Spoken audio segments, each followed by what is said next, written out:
यहाँ की इकॉनमी गिरी है। मैं जब 2018 में आखिरी दफ़ा गया था तुर्की, तो उस वक्त मुझे याद है मैंने चेंज कराया था, 1 यूरो का मुझे मिला था 3.5। तो 3.5 लीरा। तो अब जो है 1 यूरो का 15 लीरा मुझे मिले हैं। इकॉनमी जो है इनकी ऑफ कोर्स ड्रॉप हुई है, लीरे की प्राइस गिरी है, लेकिन फिर भी इकॉनमी इनकी स्टेबल है, बहुत अच्छी है, जॉब्स आराम से मिल जाती हैं।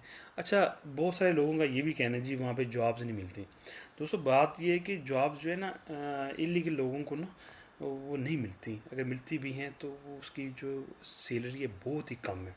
तो ये वजह है कि जो जॉब मिलती नहीं है, अगर मिलती है तो सैलरी कम है। लेकिन जितने लोगों को मैं मिला हूँ, जिस तरह मैंने पिछली वीडियो में आपको दिखाया है, वहाँ पे जो नेपाल के लड़के हैं वो वहाँ पे काम कर रहे हैं, 600, 700, 800